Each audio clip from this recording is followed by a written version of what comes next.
اس میں صرف جج صاحب سے یہ درخواست کی گئی کہ آپ ان معاملات کی، ان کیسز کی جو سماعت ہے، جو عدالتی کارروائی ہے، اس کو ان کیمرہ کر لیں، لیکن اس کو ایک اور اینگل سے جو ہے وہ میڈیا کے اوپر پیش کیا جا رہا ہے۔ تو آج کی اس ڈیولپمنٹ کے بعد جو بابر ستار صاحب کا خط تھا، اور اس خط کے بعد جو حکومتی وزراء کی پریس کانفرنس تھی، اس سے یہ واضح ہو گیا ہے کہ محاذرائی دونوں اداروں میں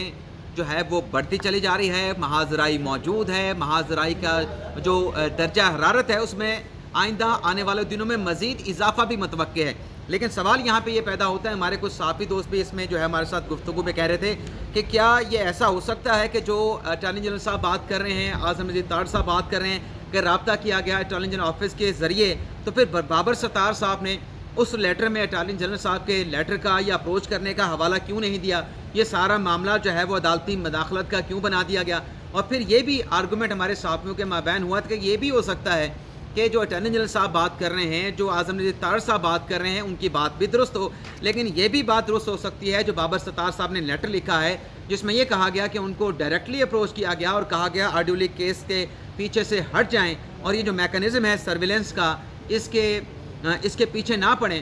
تو ہو سکتا ہے کہ ان سے ڈائریکٹلی بھی کسی نے رابطہ کیا ہو، لیکن حکومتی وزراء نے آج پریس کانفرنس کر کے واضح طور پہ کہا کہ ایسا کوئی رابطہ، ہم کیٹیگوریکلی کہتے ہیں کہ کسی جج کے ساتھ کسی ایجنسی کے ادارے کی جانب سے جو ہے وہ رابطہ نہیں کیا گیا ہے۔ تو یہ ایک بڑی ڈیولپمنٹ ہوئی ہے کہ اس لیٹر کے اوپر جو ہے اب کارروائی بھی ہوئی ہے اور متعلقہ اداروں کو نوٹس بھی کر دیا گیا ہے۔ جیسے طارق محمود جہانگیری صاحب جو کہ بینچ کا حصہ تھے، جو کہ محسن اختر کیانی صاحب اس کو ہیڈ کر رہے تھے بابر ستار صاحب کے لیٹر کے معاملے پہ، کنٹمپٹ کے معاملے پہ، اس پہ جہانگیری صاحب نے یہ ضرور کہا کہ جو ملوث لوگ ہوں گے جنہوں نے عدلیہ کے معاملات میں مداخلت کی ہے، ان کے لیے پھر سنگین نتائج بھی ہیں۔ اور پھر کیانی صاحب نے کہا کہ وزارت دفاع، کیونکہ جو ایجنسیاں ہیں وزارت دفاع کے ماتحت ہیں، ان کو بھی ہم نوٹس جاری کریں گے۔ اور پھر یہ بھی محسن اختر کیانی صاحب نے کہا کہ اپنے آرڈر میں ہم ایک سوال نامہ تیار کر کے بھیجیں گے، اور اس میں محسن اختر کیانی صاحب نے کہا کہ ڈی جی پاسپورٹ کو بھی نوٹس جاری کر رہے ہیں، ان سے ہم پوچھیں گے کہ جو جج صاحبان کی جو کلاسیفائڈ انفارمیشن ہے وہ ڈی جی پاسپورٹ کے آفس سے کیسے لیک ہو سکتی ہیں۔ تو یہ ایک بڑی ڈیولپمنٹ ہوئی ہے کنٹمپٹ کے کیس میں۔ دوسرا جو کیس تھا، جو کہ اپنے محسن اختر کیانی صاحب کا یہ لیٹر تھا کہ انہیں بھی اپروچ کیا گیا، ان کو بھی دھمکیاں دی گئیں، ان کے خلاف سوشل میڈیا کے اوپر کمپین چلائے گئے، پروپیگنڈا کیا گیا، اس پہ عامر فاروق صاحب کے بینچ نے سماعت کرتے ہوئے 2 ہفتوں کے لیے کیس کی سماعت کو ملتوی کر دیا، جس میں جو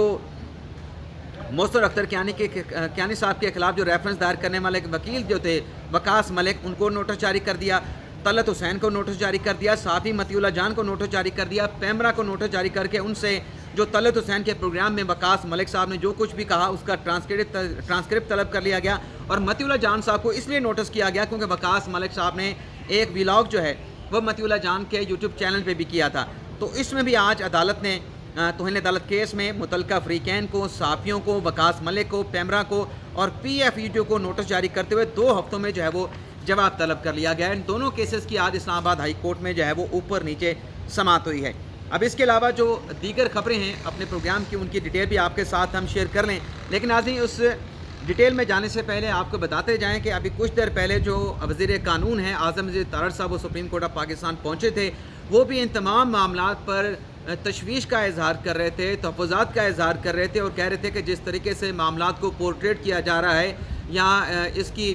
کوریج ہو رہی ہے، یہ پاکستان کے لیے بہتر نہیں ہے، اداروں کے درمیان محاذرائی نہیں ہونی چاہیے، ہم نے وضاحت کر دی ہے۔ کسی نے بھی انہوں نے واضح طور پہ کہا، میری جو ان کے ساتھ خود گفتگو ہوئی، کہ کسی نے بھی جج صاحب کو ڈائریکٹلی اپروچ نہیں کیا، اگر اپروچ کیا گیا ہے تو اٹارنی جنرل آفس کی جانب سے اپروچ کیا گیا ہے، وہ سرکار کا پرنسپل لا آفیسر ہوتا ہے اور ان کے جج صاحبان کے ساتھ رابطے ہوتے ہیں۔ تو دیکھتے ہیں کہ یہ جو ایک نیا معاملہ اٹھا ہے، نئی ایک گرد اٹھی ہے، یہ کس کروٹ بیٹھتی ہے۔ شیریں مزاری صاحبہ کو جو مئی 2022 میں ناظرین گرفتار کیا گیا تھا، ان کی گرفتاری کے معاملے کے اوپر جو اسلام آباد ہائی کورٹ میں ایمان مزاری جو کہ ان کی بیٹی ہیں، ان کی طرف سے پٹیشن دائر کی گئی تھی، آج جسٹس محسن اختر کیانی صاحب نے اس کیس کی سماعت کی ہے۔ فیصل چودھری پیش ہوئے تھے ایمان مزاری صاحبہ کی طرف سے، جس میں آج اینٹی کرپشن نے اس بات کو تسلیم کیا، پنجاب کے اینٹی کرپشن کے محکمے نے، کہ ہم نے ایف آئی آر درج کی تھی شیریں مزاری کے خلاف، ان کو نوٹس بھی جاری کیا تھا، ہماری طرف سے ان کی گرفتاری بھی عمل میں لائی گئی تھی۔ لیکن عدالت کی جانب سے کہا گیا ہے کہ کیا جب پنجاب کی اینٹی اسٹیبلشمنٹ کی پولیس یہاں پہ پہنچی تھی اسلام آباد میں، تو یہاں کی انتظامیہ کو، ڈپٹی کمشنر کو آگاہ کیا گیا تھا شیریں مزاری کی گرفتاری کے حوالے سے؟ کیا ایسا ہو سکتا ہے کہ دوسرے صوبے سے وفاق میں لوگ آئیں، آفیشیل آئیں، اور یہاں سے لوگ کسی شخص کو اٹھا کے لے جائیں اور یہاں کی انتظامیہ کو آگاہ بھی نہ کیا جائے؟ اور پھر جسٹس محسن اختر کیانی صاحب نے حوالہ دیا جو اسلام آباد ہائی کورٹ سے عمران خان صاحب کی گرفتاری ہوئی تھی کہ اسلام آباد ہائی کورٹ میں بھی ایسا ہی ہوا تھا کہ یہاں سے بندہ اٹھا کے لے گئے تھے، دروازے اور چیزوں کو توڑ دیا گیا تھا، اور پھر سپریم کورٹ نے اس گرفتاری کو، عمران خان صاحب کا نام نہیں لیا محسن اختر کیانی صاحب نے، لیکن وہ بات عمران خان صاحب کی گرفتاری کی کر رہے تھے کہ اس گرفتاری کو پھر سپریم کورٹ نے جو ہے وہ کالعدم قرار دیا تھا، اور پھر اس پہ جو اپنے جج صاحب ہیں انہوں نے اس میں جو فیصلہ تھا کہ گرفتاری ٹھیک ہوئی ہے غلط ہوئی ہے، اس پہ جج صاحب نے کہا کہ ہم اپنا فیصلہ جو ہے اس حوالے سے محفوظ کر رہے ہیں اور یہ فیصلہ بعد میں عدالت کی جانب سے جاری کیا جائے گا۔ اس کے علاوہ ناظرین، عمران خان صاحب کا جو 190 ملین پاؤنڈ کا کیس ہے اس کی آج اسلام آباد ہائی کورٹ میں سماعت ہوئی ہے، اور جو عدت میں نکاح کا کیس ہے عمران خان صاحب کا بشرا بی بی صاحبہ کا، اس کی بھی آج لارڈ جوڈیشری میں سماعت ہوئی ہے۔ ان دونوں مقدمات کی سماعت کا احوال بھی آپ کے ساتھ ہم شیئر کرنا چاہیں گے۔ ایک تو ناظرین عدت نکاح کیس میں شاہ رخ انجمن صاحب ہیں جو اس کیس کی سماعت کر رہے ہیں۔ راجہ رضوان عباسی صاحب نے آج دلائل دینے تھے، ان کی طرف سے یہ دلائل میں کہا گیا خاور مانیکا کے وکیل کی طرف سے کہ پہلے یہ جو عدت میں نکاح کا کیس ہے یہ محمد حنیف نامی درخواست گزار عدالت کے سامنے لے کے آئے تھے، لیکن فرد جرم لگنے سے پہلے عمران خان اور بشرا بی بی پہ فرد جرم لگنے سے پہلے جو کیس تھا وہ محمد حنیف نے ٹیکنیکل بنیادوں پر واپس لے لیا تھا۔ راجہ رضوان عباسی نے کہا کہ اس عدالت میں جو کیس چل رہا ہے اس میں عدالت کے پاس، جج صاحب کے پاس یہ اختیار موجود ہے کہ اس کیس سے جڑے کسی متعلقہ شخص کو نوٹس جاری کر کے عدالت جو ہے وہ بلا سکتی ہے۔ یہ شادی فراڈ تھی، اسلام آباد میں عمران خان اور بشرا بی بی رہائش پذیر تھے، جب یہ نکاح ہوا 10 دن کے بعد دونوں میاں بیوی جو ہیں وہ اسلام آباد میں منتقل ہو گئے تھے۔ جج صاحب نے ان سے سوال پوچھا کہ شادی کا مقدمہ کدھر درج ہونا چاہیے تھا، اسلام آباد میں یا لاہور میں؟ جس پر خاور مانیکا کے وکیل نے کہا کہ دیکھیں یہ مقدمہ لاہور میں بھی درج ہو سکتا تھا، یہ مقدمہ اسلام آباد میں بھی درج ہو سکتا تھا، یہ شادی فراڈ کی شادی تھی اور اس میں تفصیلی تفتیش ضروری تھی۔ اور خاور مانیکا کے وکیل نے کہا کہ جو نکاح، جو طلاق ہوئی،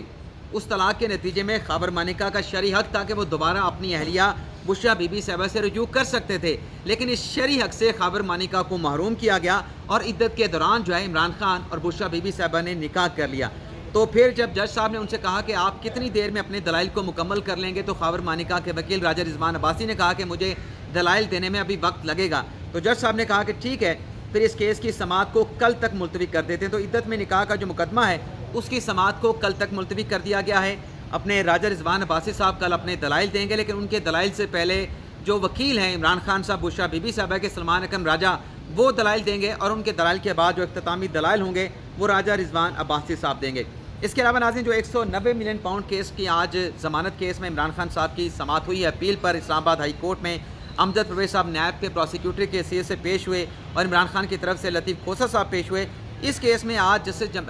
طارق محمود جنگیری صاحب نے نیب کے پروسیکیوٹر سے کہا کہ آپ سے ایک سوال کا جواب مانگا گیا، آپ دلائل دے رہے ہیں لیکن عدالت کے اس سوال کا جواب آپ کی طرف سے نہیں آ رہا۔ امجد پرویز نے کہا کہ میں کچھ پوائنٹس ہیں وہ پوائنٹس آپ کے سامنے پیش کروں گا، پھر آپ کا جو سوال ہے اس سوال کا جواب بھی عدالت کے سامنے رکھوں گا۔ امجد پرویز نے کہا کہ یونائٹڈ نیشن کا کنونشن ہے کہ جو کسی ملک سے لوٹی ہوئی رقم ہے کسی ملک میں پکڑی جاتی ہے تو اس متاثرہ ملک کو، اس ریاست کو وہ رقم دی جائے گی۔ چیف جسٹس عامر فاروق صاحب نے پوچھا کہ یہ جو آپ دلائل دے رہے ہیں کہ کرپشن کا پیسہ متاثرہ ریاست کو جائے گا، اس کا اس کیس کے ساتھ کیا تعلق ہے؟ اس پہ امجد پرویز نے کہا کہ عمران خان نے ملک ریاض کا جو پیسہ مشکوک ٹرانزیکشن پکڑی گئی تھی اس کا ملک ریاض کو فائدہ دیا، اور پھر وہ رقم جو ہے سپریم کورٹ کے اس اکاؤنٹ میں جمع کروا دی گئی جہاں ملک ریاض کے واجبات جمع ہونے تھے۔ یعنی وہ یہ کہہ رہے تھے کہ وہ پیسہ جو برطانیہ میں این سی اے نے پکڑا تھا، برطانیہ سے واپس لا کے ملک ریاض کو فائدہ پہنچاتے ہوئے ملک ریاض کی پاکٹ میں ڈال دیا گیا۔ جیسے طارق محمود جنگیری صاحب نے کہا